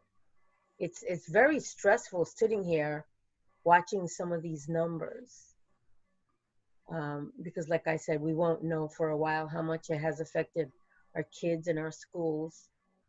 And we just have to reiterate to our families how important it is to keep our kids safe and keep them COVID free, stay away from big events. You know, just little things like that. I seen during Thanksgiving there was a lot of people in the neighborhood having big parties, and it really frustrates me. I just want to go knock on the door and say, "Hey, what are you doing? You know, don't you get it?" But I can't do that. But this is a very stressful time, and for anybody who has any kind of anxiety, it just magnifies that by 100. And keeping safe in this whole time frame. You know, I don't know what else to say other than thank you, Tracy. I appreciate you greatly, and I know it's taken a toll on you. If you could just stop and breathe more often. That's all I have to say. Thanks. Thanks, Hilda. Appreciate it. Is there anybody else on the board who wants to raise anything right now or ask a question? Okay, so I encourage you all, you know, we've gotten this presentation. I encourage you all to take a look at it and flag anything that you'd like to dig into a little deeper. Okay? Yeah, and I can provide more evidence, so to speak, than just bullets in a screen, you know, bullets on a presentation. So please let me know what you want, actual evidence, if the board needs to see what we're talking about, you know, more in depth. Literally all we did was just a summary of where we are. So we can prove it, so to speak. Dr. Youngberg, can you send that presentation to us? Yes, absolutely. Thank you. I think that will help us to scroll through it and figure out where we have questions. Perfect. Yeah, thank you for doing that. Thank you.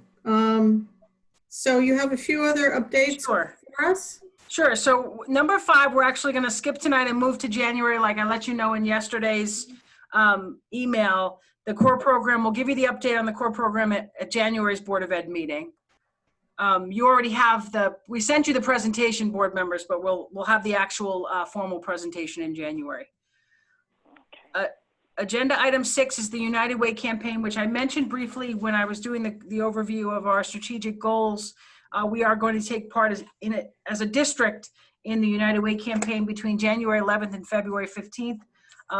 Robinson Camacho is going to help us roll out that campaign along with a number of folks across the district.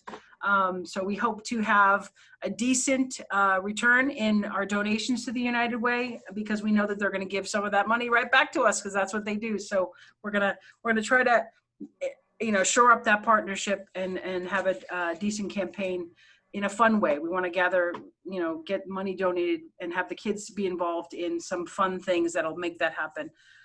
Along those same lines of celebrations and taking care of the kiddos, we are going to try to have a drive-through Three Kings Day celebration. Again, I want to celebrate Mr. Camacho and his department, the family liaisons, for the work that they've been doing for several years now to celebrate this day. And right now the date is scheduled for January 9th, Saturday the 9th, with a drive-through style pickup of toys at Windham High School. And the snow day is January 16th. And I don't know if Robinson has anything he wants to add. I think I saw him. He's here. Yes, I'm right here. Okay. I would like also to announce that we found our three kings. One of them is going to be Mr. Neil Weathers. The other one is going to be Jose Camacho. And the last one is going to be Mr. Miguel Pabon. Oh, no, there's a set of kings. I'm telling you. Wow. Okay. I can't wait. It's going to be cold, but I can't wait to see you all. Now, which one is going to be Baltasar, Melchor, y Gaspar? Those are the real names. Come on. All right. I don't know. We have to assign who's who. I don't know. Listen, I've seen Neil in a Hope costume. I can't wait to see this next one. All right. And the last agenda item under my report is the Wellness Wednesdays, which Miguel talked a little bit about during the presentation. And Miguel, I don't know if there's anything else you'd like to add. I know the board got a little write-up. Yeah, I just wanted to add one more thing. Today we put out a spotlight. I wanted to give a shout out to Erin Westerman from North Windham School. She volunteered to share her talents in the area of meditation and yoga. And what we had asked her to do is to do it like a pre-recorded video. She actually did two things that are easy and quick, and you could either do standing, sitting, at home. I thought it was really nice that she was able to do that, and we were able to share it in a pre-recorded version, because if anybody was able to watch them, these are probably not things that you probably want to do in a virtual setting and in front of everybody. But I think if everybody did get that, just take a minute to try it and say thank you to Erin. Again, we welcome feedback and we welcome the sharing of ideas. This is something where we all need a little bit of TLC. So if anybody has any ideas, any talents, any skill that they want to share, we're happy to take that feedback. So, and if anybody I think most of the teachers and even the board gets those messages. So we welcome your feedback. So thank you. Excellent. Thanks, Miguel. That's great. Thank you. All right. That's all I have under the superintendent's report. That was nothing. Yeah, it's only 8:33. Yeah, we're good. Thank you. So we're on to discussion items. I know Dr. Youngberg has mentioned the information. Oh, this is information technology. Okay. So I'm going to open it up to you again and to or whomever to kick this off. Sure. So our new director of technology was asked when he came aboard to do a needs assessment to sort of figure out for us where we were infrastructure wise and determine what absolutely needed to be done first, second, third. Everyone's aware that our technology budget has been grossly underfunded for multiple years in a row. So along those same lines of trying to make sure we're making decisions that are sustainable, we asked him to do a needs assessment and figure out where we need to go next. In his needs assessment, we uncovered some things that were surprising to us and that we know we need to take care of them much sooner than we thought. So I provided the board with a list of those things that need to be done on the IT side and an estimate of what those things will cost. They're prioritized. based on his IT expertise, what needs to be done first, second, and third. We believe we're going to be able to cover the cost of the things that are on his priority list. Where right now, Rita has already set up a place where we're trying to find surplus money in different accounts and sort of move it over so that it's available to IT to start this process. We're also looking into potential additional grants.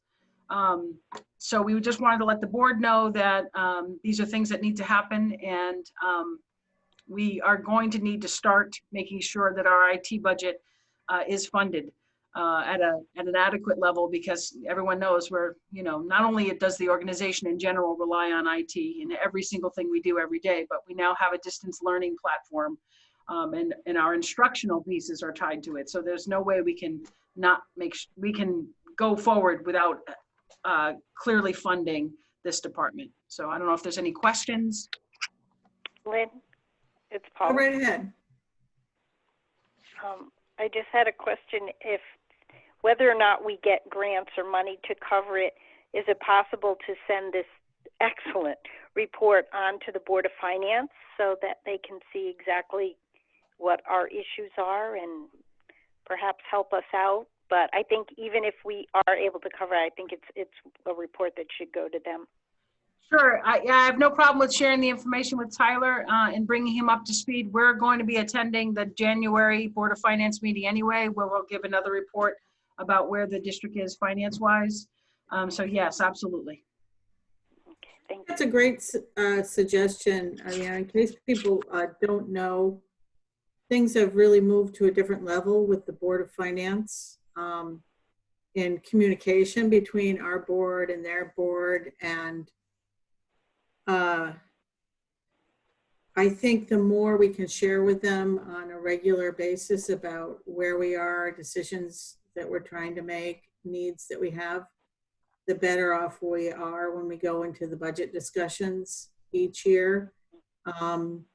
And I would say that there's more of a collaborative approach between our two boards right now than there has been in recent memory. Probably I would say since Tracy Lambert was the chair of the Board of Ed and I was the chair of Board of Finance, was probably the last time there was monthly give and take on things. Now that's happening again, and I think that's a really good thing. And I think the more they understand about us, the better off things are when we have to get into heated discussion about budgets. So, and a lot of that, I just want to acknowledge again that Rita Parsiak's work and the work of the folks in her office have been a major reason, and Tracy Youngberg's transparent approach to things with them have really helped. But to sit in, to have the chair of that board come to our meetings and see the reports that we're getting is very, very helpful. Oh, in fact, earlier today at the Finance and Audit Committee meeting, he told us that our good reports are helping with the credit rating for the town. And so when we go out to bonding for the high school project, things will be helped by that. So thank you, Rita and team. I know that's a diversion, but I think we well deserved though. Thank you. Yeah. All right. The next piece is the discussion I'm like chairing your meeting. Right. Sorry. Is there anybody who wants to bring anything up under this technology needs issue? Okay, hearing none, we're going to move on to winter sports. Now, we have this as a possible action item too tonight. You may recall that last month we passed on it because CIAC had made a decision to not start winter sports until like mid-January. And also Mark Doyle, who has a lot of opinion about this issue, was not at the meeting, and we wanted to have you be present, Mark. So I don't know whether there's anything anybody wants to bring up regarding winter sports at this point in time for discussion. So one of the things I want to bring the board up to speed on is I actually received an email this evening from the athletic director suggesting that we not even consider the conditioning now that the high school's in virtual learning. You know, the decision went out for the high school to stay in virtual learning through December 23rd. And his email from 7 o'clock tonight that I wouldn't want to have conditioning until we were, you know, returned back to school. So I don't even know if this needs to be discussed right now, if that's what the athletic director is suggesting, or if the board wants to share their opinion and we can, you know, use it to move forward, that works too. Okay, thank you. That's brand new information. I hadn't heard that. So it's a little different than what we were hearing in the fall with people trying to have things happen that all, you know, no matter what was going on. So anybody want to talk about this? Anything anybody want to put on the table? I'd like Mark? to thank Coach Thompson for putting our students first and being aware of what's going on both in the CIAC and in our building. Thanks, Tracy. Mark, Yeah, you have no, your hand up? I would agree. I would think it's good news that they've decided that we shouldn't do anything while we're in virtual mode. I for one, think the CIC is really continues to drop the ball in this and not take a leadership position like they should. So I would say, yeah, we at this point, there's no reason to vote on it. He's already made the decision that we would support. We can come back in January and look at it. It seems to me counterproductive to even consider sports for the winter, given the state of this pandemic. But I certainly am happy that the athletic director made that decision on his own. Thank you. Anybody else? Okay, so we'll let that sit then. And now we're on to committee reports, finance and audit. Mark? All right, as you mentioned, we met earlier today, and Tyler Griffin was one of our guests, and he did indeed thank us for the cooperation and the information he's getting from the staff and the administration, and appreciates having the administration present at his meetings, and did also mention that clarity and the in-depth of our reports are helping the auditors, if you will, give us better bond ratings when we go out to bond. So that was good news. We looked at, on our year-to-date budget, everything seems to be going along fairly well. There was a significant credit to our medical expenses this month, which is due to moving some of the expenses over to the grants that we're finally able to get some of those re-budgeted back into grants where they belong. The transportation issue stays level right now, but again, that's another issue we're dealing with since we're paying the full contract, whether we use the buses or not, and we're hoping the state will come in with some clarification. We're not the only district in this situation. But again, the superintendent is on top of checking in with the state on that. We discussed the CARES grant money, which we talked about last month meeting that we hadn't gotten yet, and now we have gotten the CARES grant, and Rita's looking very hard to get everything she can that's appropriate pushed back into the grants before December 30th, which was the end date for putting expenses there. A little quirk came up in Munis where because of the being brand new, it kind of doubled the, so Rita also has to look into that to straighten out that issue. But we are pushing as much operating expenses as we can into the CARE grants as where appropriate. And that brings us to food services, which they've been running approximately $6,400 a day in cost overruns due to the expenses of having to do the remote lunches. And again, we're also looking to the state to see if they're going to step in to help us with that, and how much money we can garner from the grants because of the COVID overcost. But in the meantime, the good news is the food services had an operating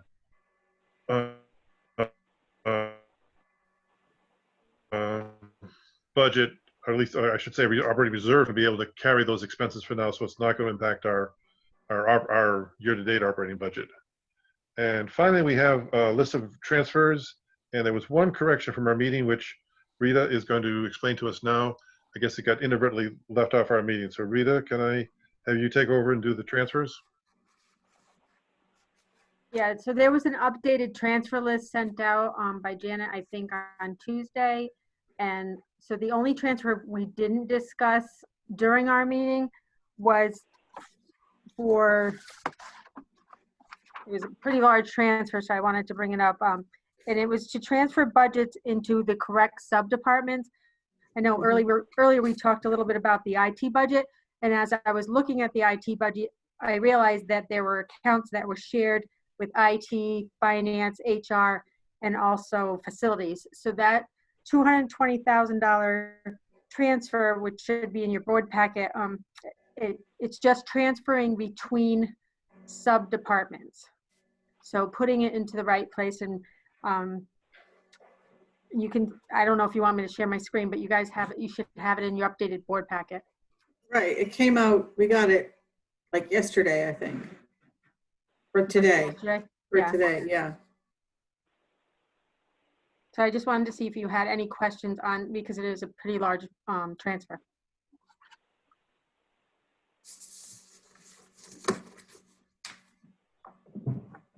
It seems pretty clear to me, but we also can ask questions once we make a motion to take action on this under action items. So is there anything else? Mark? No. Any questions for Mark? Okay, so now we're on to School Planning and Design Committee. Tracy. Hello, we did not meet this month. Last week, was it? Yeah, last week, Janet sent me an email, and between Tracy and Dawn Tamakos, we decided that things were just kind of moving along. We're keeping the heating systems going. We have the ventilation as appropriate as it can be. And we're going to have a definite January meeting to an update on things that are still being worked on and stuff like that. But there was nothing major or over the top to be reported on. And then on the side, Mary and I both sit on the high school renovation committee, and we had a big meeting on Monday to discuss turf fields. The committee decided to go out to design on the turf fields and to hold back a final decision because the turf fields are listed as an alternate in our ed specs. So hold back a final decision on having a turf field done or not. There was a lot of debate. There are pluses, like you don't have to reline the turf field as often as you have to reline the grass field. More teams can play on it. It doesn't get muddy as quickly. There are negatives in that you have to get a special machine to level it out and make sure all the turf little beady things are even and flat.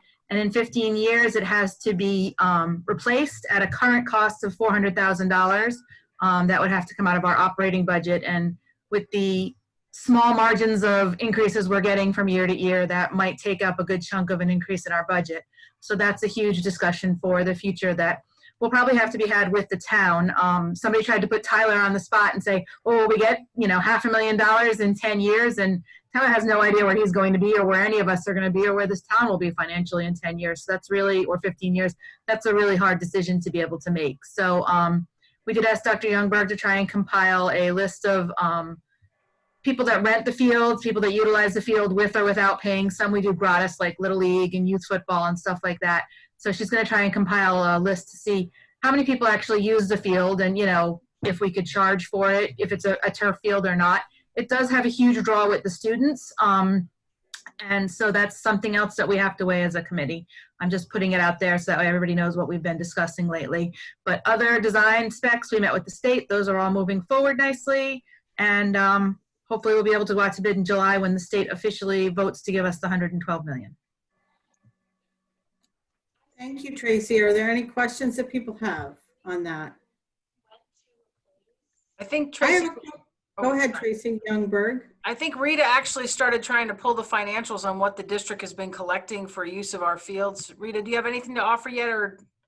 We should have that tomorrow. Okay, fair enough. Thank you. We're on it. Thank you. I didn't expect it till January. That's when our next high school renovation committee meeting is. So don't kill yourself, Rita, over that. You've got a million other things on your plate. Sounds like a big decision to make. So I hope if anybody has any opinions about that, they let the high school committee know about that. speak up at their next meeting. Lynn, Yes. Paula? yeah, this is Or Mary. Mary? No, this is Mary. Yeah, I just wanted to add, it is a, it may be a bit premature to discuss it or, you know, vet it, but, you know, something like the pool that we had for over 40 years, obviously that had some costs associated with it, chemicals, the maintenance, the water, the heating of the water, but it was well worth the expense. And I mean, it's, you know, physical education is part of children's education. So this is also a kind of outdoor space that is used during the school day. So I think it's maybe not something to focus on, that the field does have to be replaced every, you know, 12 years or 15 years, because, you know, the cost of a pool over a decade was probably that. So I think it's a little difficult to kind of look at things and put prices on them, but getting the numbers from Rita will be very helpful, and also thinking about the great enrichment to our community. It's not just the high school that will have use of it. Thank you.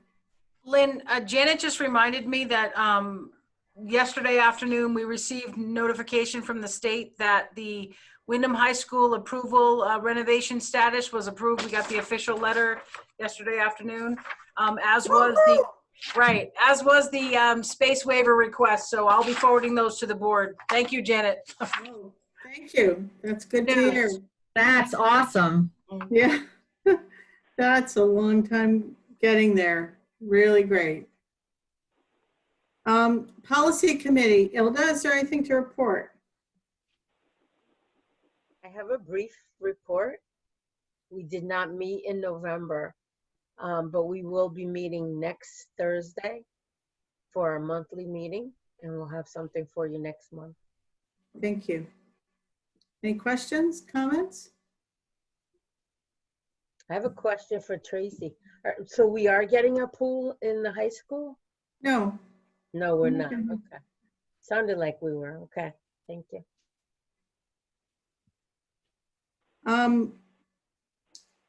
Executive Committee met earlier this evening. We've been in a marathon of meetings, 2 meetings before this one tonight. So 3 meetings in a row. And we discussed the report from the ad hoc committee on the school consolidation discussion. And we will have to bring this, we're figuring out when we can bring this to the board for discussion and we'll have to grapple with this issue in the first quarter of 2021. And there will need to be the appropriate public process and things of that sort. We're not ready to talk about it this evening, but it was a good initial discussion and report. Stay tuned on that because we'll be talking about it at the full board meeting. And then we had an executive session concerning the superintendent's contract. So that's all we covered tonight, and we'll be meeting again next month. Any questions? Okay, so now we're on to action items. Possible action regarding winter sports. I'm assuming we can just pass over that. So now we're on to approval of the budget transfers, and I'll entertain a motion. So moved, Ilda. Second. Mark. Moved by Ilda, seconded by Mark. And we have the budget transfers that were recommended to us by the committee that are in front of us. And as Rita pointed out, there was a $220,100 transfer of transfers central admin budgets to correct sub-departments that we may have glossed over. And I want to know whether anybody has any questions about that. Pretty clear to folks? Okay, thanks for bringing it to our attention, Rita. And any further discussion on the budget transfers? Okay, we'll take a roll call vote then. Thanks. Ms. Ide, Aye. Dr. Galucci, Aye. Dr. Gomez, Aye. Mr. Doyle, Aye. Ms. Lambert, Aye. Dr. Gabon-Owen, Aye. Ms. Ray, Aye. Ms. Haney. Aye. Thank you. Motion carries. So those were the two action items on the budget, on the agenda tonight. And next, we're gonna go into I always think this wording is so weird, but our attorney tells us it's the right wording. A non-meeting for discussion concerning the proposed Windham Association of Administrators contract. And I'll entertain a motion to go into the non-meeting. Once So moved, Tracy. Second. Seconded by Mark. Okay, any discussion? We'll take a vote to go into the non-meeting. Ms. Ide, Aye. Dr. Galucci, Aye. Dr. Gomez, Aye. Mr. Doyle, Aye. Ms. Lambert, Aye. Dr. Gabon-Owen, Aye. Ms. Ray, Aye. Ms. Haney. Aye. Thank you. Okay, so we're going to go into this non-meeting. After we get out of that, we'll come back in and take possible action regarding this contract. And then that's the last item on the agenda before public comment. We're going to have to ask everybody to, how are we working on this, Janet? Everybody gets off, and then if they want to come back for public comment, how do they know when to get back on? No, we could open a new Zoom for the board and others that need to be in the executive session. Okay. Does that mean that the board members who are going into this session have to get off this Zoom, and where's the new link? That's correct. I can send out a new link if that's what you'd like to do. Or What do you think, folks? Dr. Now, Youngberg? will the number I be think the that's the way we same should do it. all in? We should do it? Okay. Yep. Can I just jump in really quick and just ask while we're waiting during the non-meeting that everyone remain muted? Thank you. I thought you were going to say something exciting like play tic-tac-toe or something. Sorry, my boring mode. I apologize.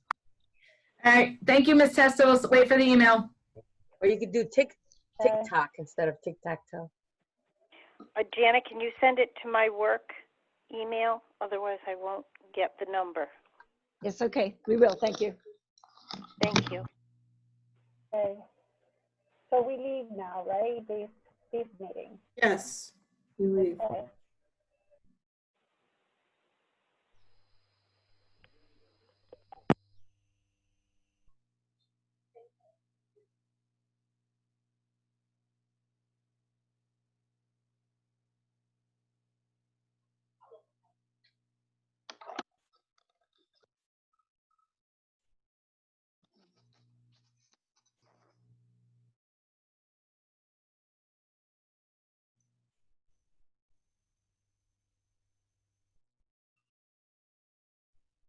So we'll be sending out the link to those that need it, including Ms. Garrett, if you're on this call.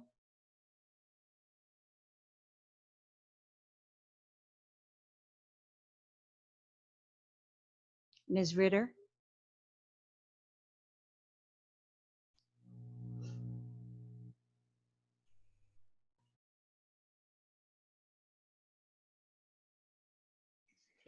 Janet, are you sending a new link Yes, we will, Dr. Gomez. by email? Yes, ma'am. Yes.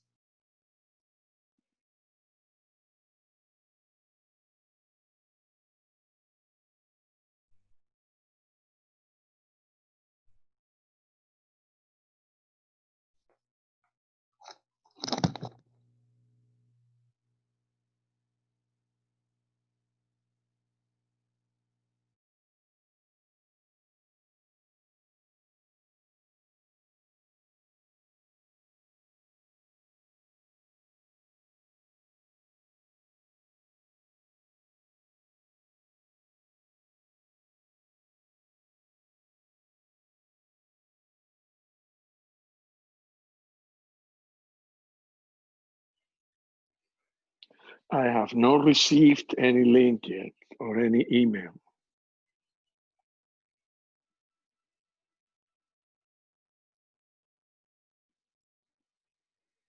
I'm looking at my email and I don't have any. Your invitation should be coming now. Oh, okay. Thank you, Jan. You're welcome.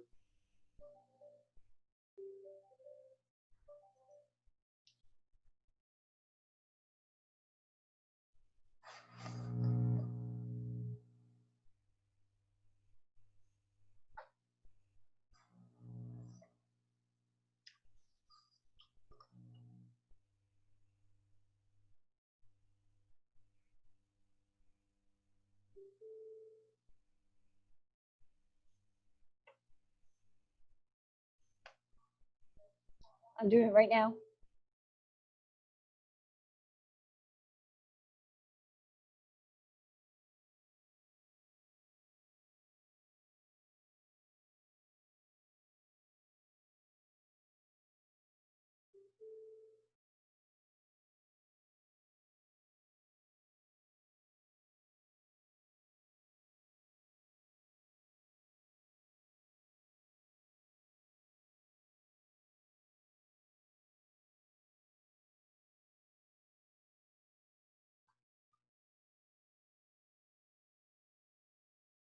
What's been?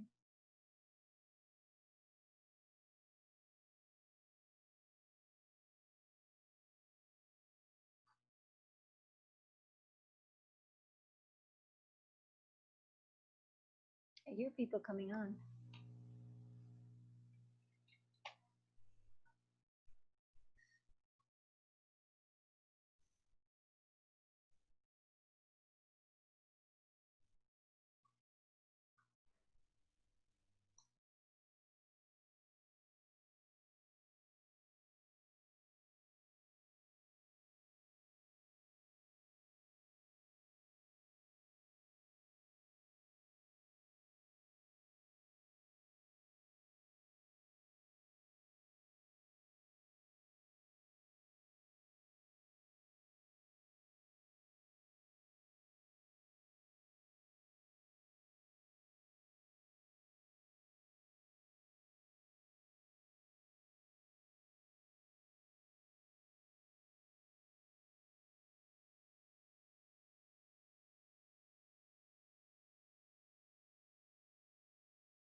Want me to resend the link?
I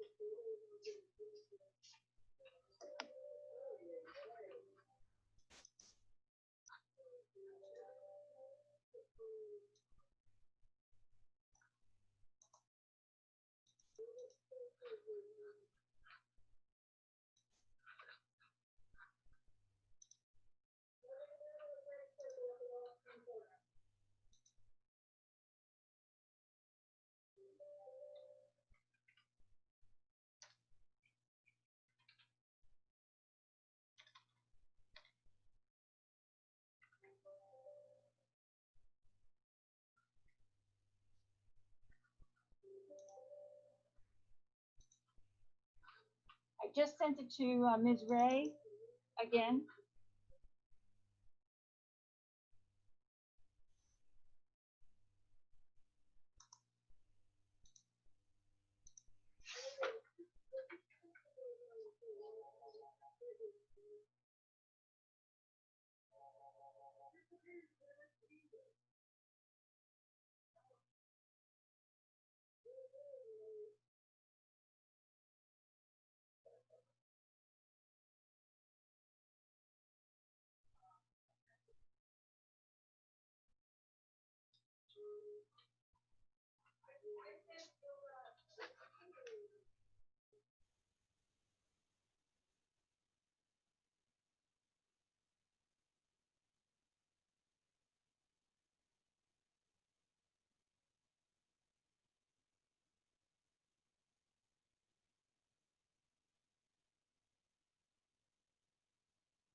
We're back.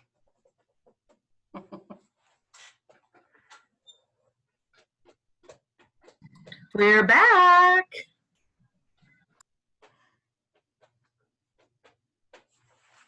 Everybody turned off their screen and went to bed.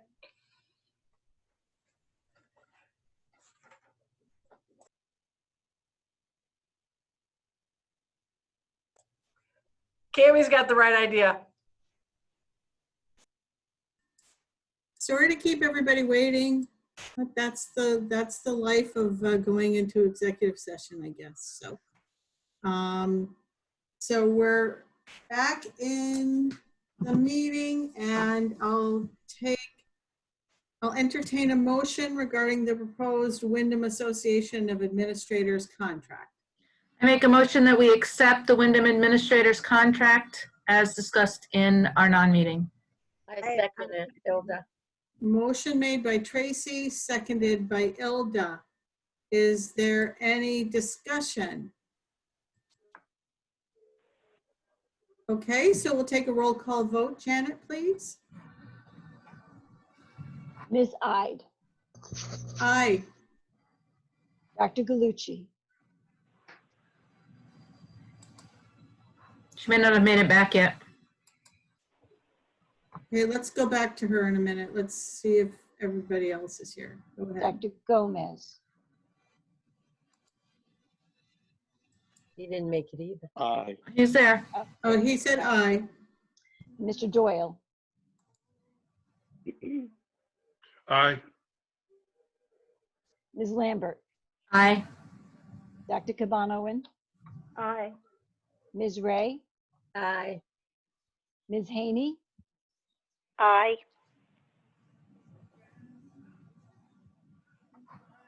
Mary, are you on?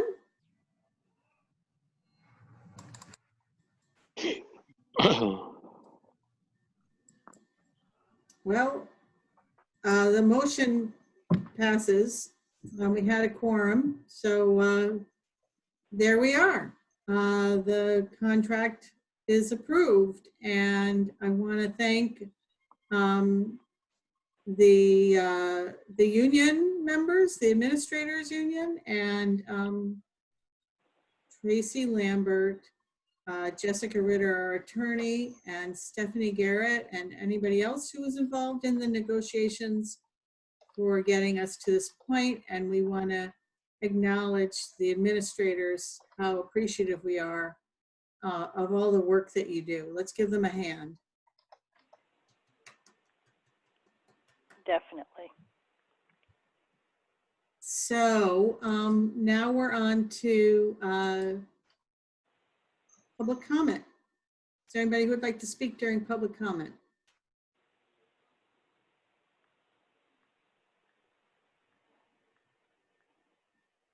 No, hearing none.